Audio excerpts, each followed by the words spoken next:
राम नाम जप करने से होते हैं ये फायदे। एक व्यक्ति हमेशा राम नाम का जप किया करता था। धीरे धीरे वो काफ़ी बुजुर्ग हो चला था, इसलिए एक कमरे में ही पड़ा रहता था।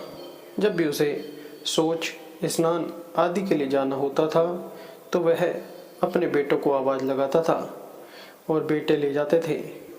धीरे धीरे कुछ दिन बाद बेटे कई बार आवाज़ लगाने के बाद कभी कभी आते और देर रात तो भी नहीं आते। इस दौरान वे कभी कभी गंदे बिस्तर पर ही रात बिता दिया करते थे। अब और बुढ़ापा होने के कारण उन्हें कम दिखाई देने लगा था। एक दिन रात को निर्वत होने के लिए जैसे ही आवाज़ लगाई, तुरंत ही एक लड़का आता है और बड़े ही कोमल स्पर्श के साथ उनको निर्वत करवाकर बिस्तर पर लिटाया जाता है।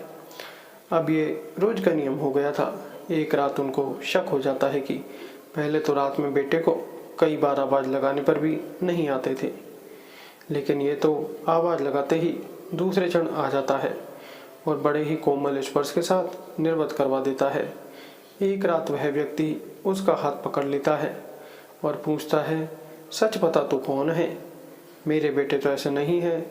तभी अंधेरे कमरे में एक अलौकिक उजाला हुआ और उस लड़के रूपी ईश्वर ने अपना वास्तविक रूप दिखाया। वह व्यक्ति रोते हुए कहता है, हे प्रभु, आप स्वयं मेरे निर्वृत्ति के कार्य कर रहे हैं। यदि मुझसे इतना प्रसन्न है तो मुक्ति ही दे दो ना। प्रभु कहते हैं, जो आप भुगत रहे हो वो आपके प्रारब्ध हैं। आप मेरे सच्चे साधक हैं, हर समय मेरा नाम जप करते हैं, इसलिए मैं आपके प्रारब्ध में सच्ची साधना कारण स्वयं कटवा रहा हूँ। व्यक्ति कहता है कि क्या मेरे प्रारब्ध आपके कृपा से बड़े हैं?